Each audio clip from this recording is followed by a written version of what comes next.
Hey everybody, Jack Lucky Mortgage Advisor here, and today we're going to talk about getting pre-approved for a mortgage, how it works, what to look for, how to know if you have a chance of getting pre-approved for a mortgage. So let's get started.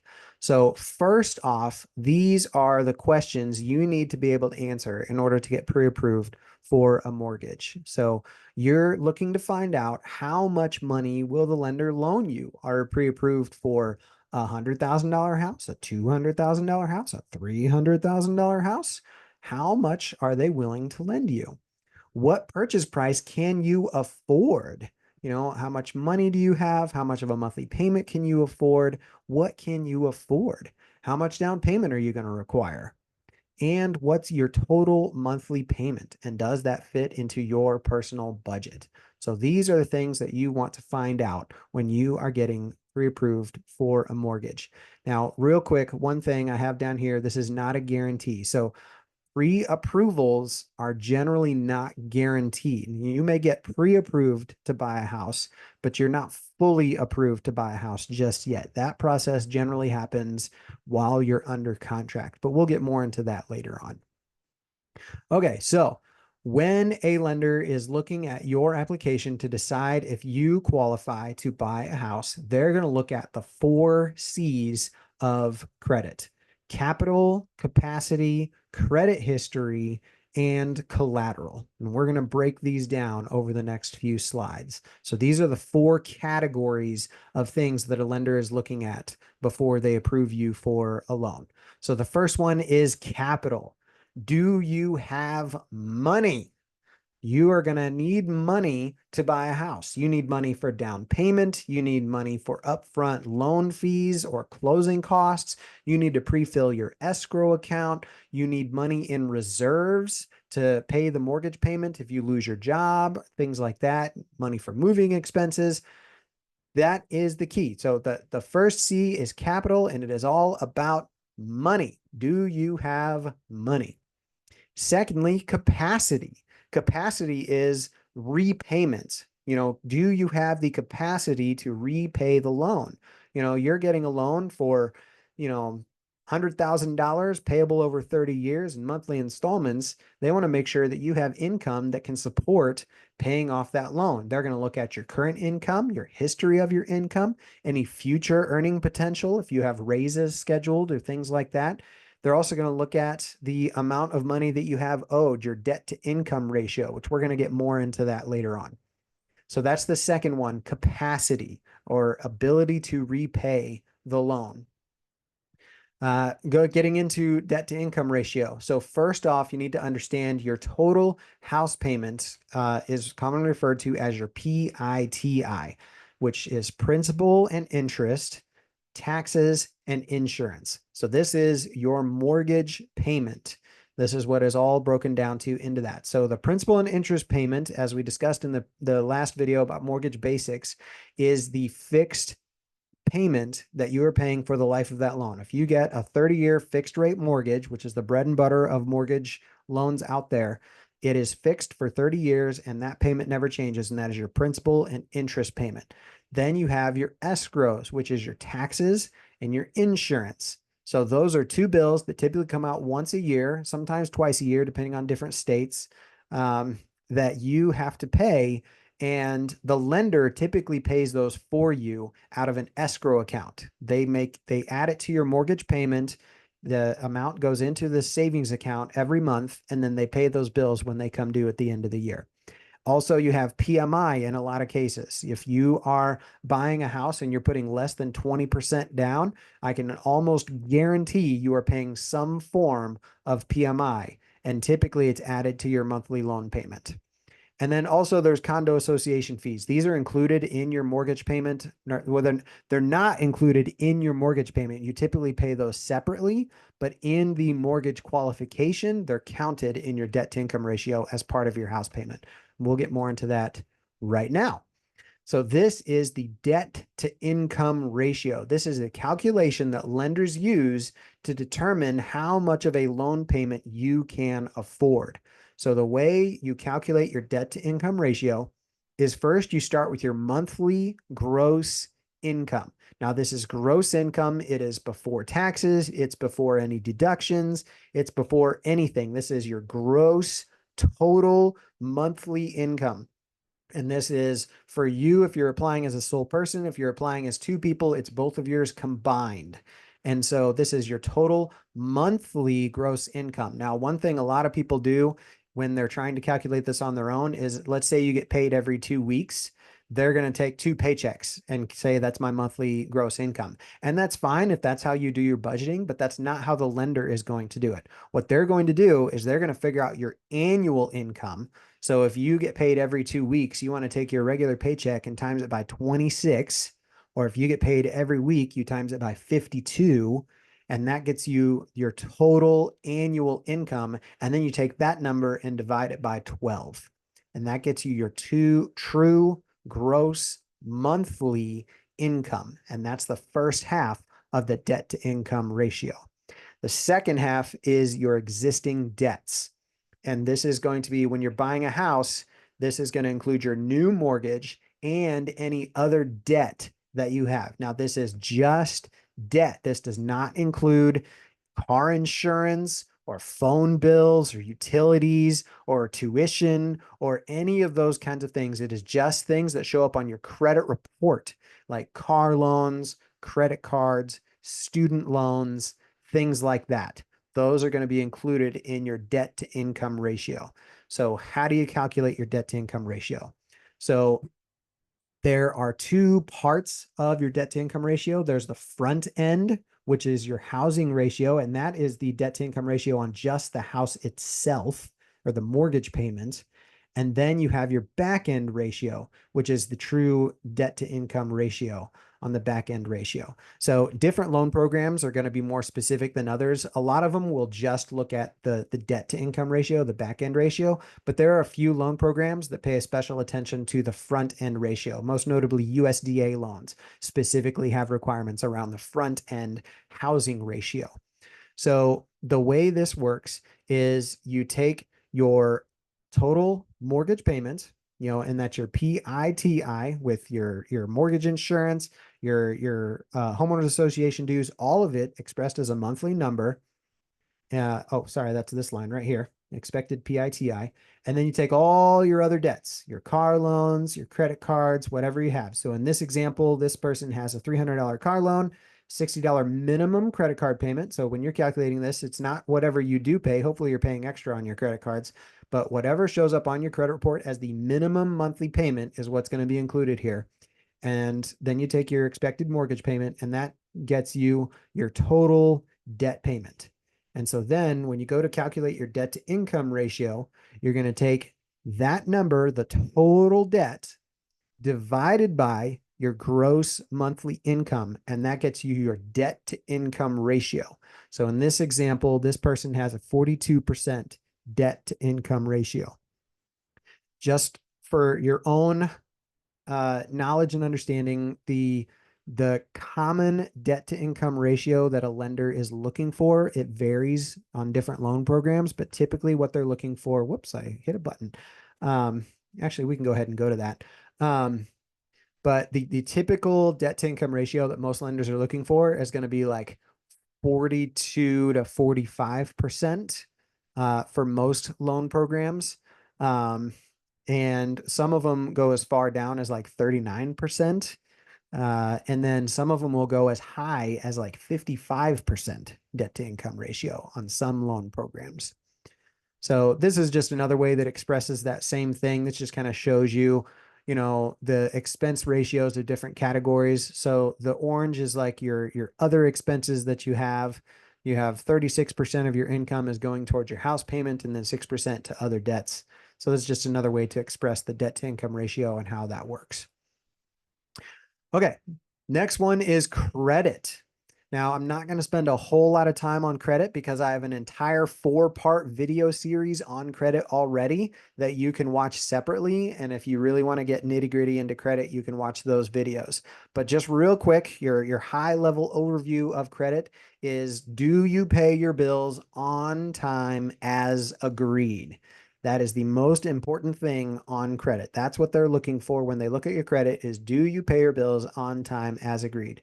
They're also going to look at how much credit are you utilizing, your utilization rate on like credit cards and lines of credit. They want to see that you are responsible, that you have credit available to you, that you haven't spent, that you show restraint. And so that's one thing they're looking for. They're also going to look for any blemishes such as collections or judgments, anything like that, that bills that you haven't paid.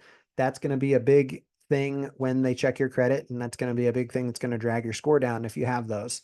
And then they are going to use your credit report to calculate your debt to income ratio on that previous page that we talked about. So that is the credit side of things. And then lastly, collateral. They're going to look at the house itself to make sure it's not a money pit, as they say. Is the house, first off, they're going to do an appraisal. They're going to want to know if the house is worth what you're paying for it. They also want to know if the house is in move-in ready condition. An appraiser, they're not quite a home inspector, and a home inspection is an optional thing you can do on your house to make sure that, everything works right, and everything is good on there, like your furnace isn't going to die after you move in, things like that. But the appraiser doesn't really do an inspection, but they are looking for the key is they want to make sure it is a safe, marketable, habitable property. It doesn't have to be super pretty. It doesn't have to have matching paint colors and, things like that, but it does need to have a solid roof. It needs to have all the utilities need to function. It has to have, can't really have like holes in the windows. It needs to be pretty much move in ready. It needs to be able to be lived in as it sits. So that is the collateral side of things. They want to make sure the house is worth what you're paying for it and that it's a safe, marketable, habitable property. All right, so I put this slide in here to try to illustrate kind of the concept around mortgage pre-approvals, because every mortgage program out there has these guidelines that they expect you to meet, and they'll say things like you need to have at least a 45% debt to income ratio, and you need to have at least a 650 credit score, and you need to put at least 3% down and things like that. But the truth is, you may meet all those minimum criteria and you might still not get pre-approved, because if you look at this this diagram that I have here, you have capital, credit, and capacity, right? So like collateral isn't really on here because the collateral either works or it doesn't, right? Either the house is worth what you're paying for or it's not. Either it's safe, a marketable, habitable property, or it's not. So it doesn't really count for this. But for this, when they pre-approve you, you've got three kind of categories, right? You've got your capital, how much money you've got in the bank. You've got your credit score, and your credit history, and you've got your capacity, your job, your income, your debt to income ratio. And what the lender is looking for is they want to see what's called compensating factors. If you're really low on one of these things, they want to see that you're really strong in the other two, right? So like in this case, you might not have very much money down, but you've got really good credit and you've got a really strong debt to income ratio. There's probably a loan program out there with like down payment assistance that'll get you approved, with this scenario. Or this one over here, kind of similar, like your debt to income ratio may be pretty strong and you may have lots of money in the bank, but you don't really have the best of credit. Well, there's probably a loan program out there. Maybe you need to put more money down and the payment might be higher, so you need to have strong income, but they'll approve you with a lower credit score. What you don't want is one that has like all three parts of the triangle really, really small. That is an indication that you're probably not ready to buy a house yet, and you're probably not going to get approved for a mortgage loan. All right. So here are some reasons that some people get declined for mortgage loans. Number one, poor credit, right? That one's the easy one. That's usually the first thing, like as soon as you apply to get pre-approved, the first thing that lender does is they pull your credit, right? And if you don't meet the minimum credit score requirements, that's it, game over, right? And so that's the number one first reason that people get denied for a loan. Another one is insufficient credit history. If you, a lot of people don't realize this, but you can have like one credit card on your credit report and have like a 750 credit score, but you still might not get approved for a mortgage because you have what's called thin credit. Thin credit is where you don't have very much history on there. Maybe you only have one trade line or something like that, where there's just not a lot of history there. They want to see that you have length and breadth of credit history. And so that's another reason that you might get denied. Another one is high debt. If your debt to income ratio doesn't work, if you've got a lot of loans, car loans, high credit card debt, even student loans can cause a lot of these issues. A lot of people don't realize that even if your student loans are in deferment, they do still count towards your debt to income ratio. And so that's another reason that people get declined for a loan. Insufficient savings, not having enough money in the bank to cover all the closing costs and the down payment requirements and things like that. Another one is you get an appraisal and the house isn't worth what you're paying for. Now, typically when that happens, your realtor should be talking to the selling agent and trying to negotiate, maybe bring the price down to what the appraisal says. And a lot of times they do. But that has been a reason that loans have been denied in the past, is because the house didn't appraise, or even if there was something wrong with the house, the condition of the home. Sometimes the appraisal will come back and there's foundation issues and things like that. And if the lender, or if not the lender, if the seller is not willing to fix those issues, the lender won't do the loan and you can't buy the house, which you probably didn't want to if there's a foundation issue, but that's another reason why a loan can be denied. Another one is a credit change while in processing. So one thing I try to tell my borrowers is from the time of pre-approval to the day after closing, you want to stay in the same financial position. Don't change jobs. Don't spend any significant money. Don't apply for any new debt. Don't buy anything. Like, try to stay in the exact same financial position. If you do need to make a change, maybe you're changing jobs, or you need to buy something or whatever, you need to discuss that with your loan officer, because that will change things in your loan, and your loan officer needs to be aware of that. Another one's title issues. Every once in a while, you may be trying to buy a house and there may be title issues on that house that can't be resolved. Maybe maybe there's an inheritor that, the heirs that inherited that house after the parents passed away and they can't agree on things. Or, maybe there's liens on the property. Maybe they're underwater on that property, and even the amount you're paying for isn't enough to pay off the liens, and the seller actually has to bring cash to close in order to pay off the liens, and maybe they don't have it. Just different things like that. It does come up every once in a while. And so that's another thing that can happen.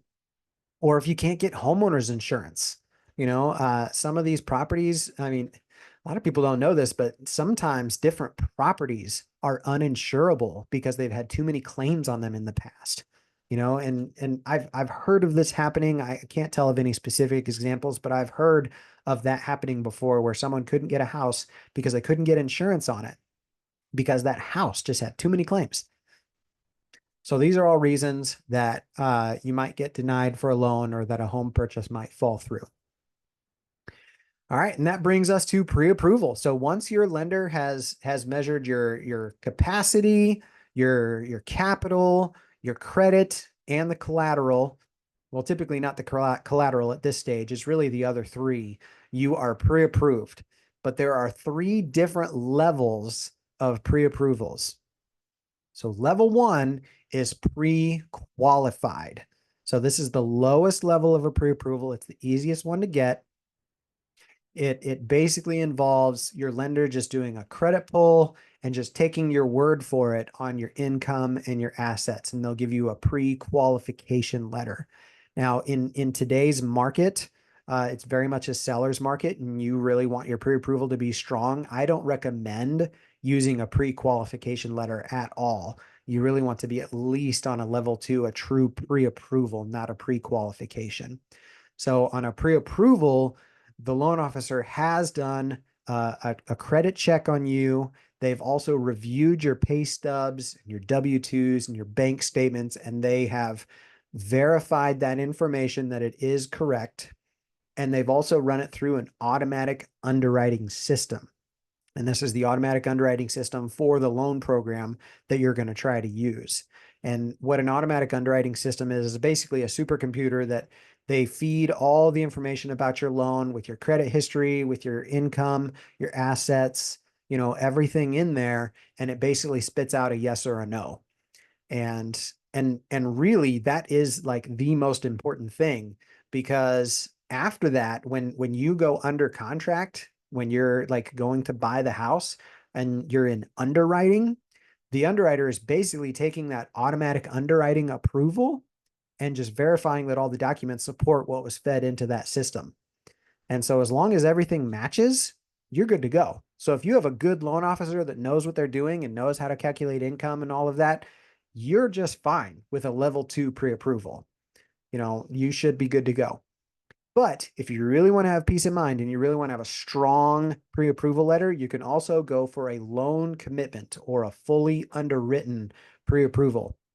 The difference with this is that they've done all the things in level 2, but they've also submitted your application to the lender and the underwriter. And the underwriter has actually reviewed everything and verified that, the income is correct, the assets are acceptable. They've gotten all the letters of explanation out of the way for any large deposits.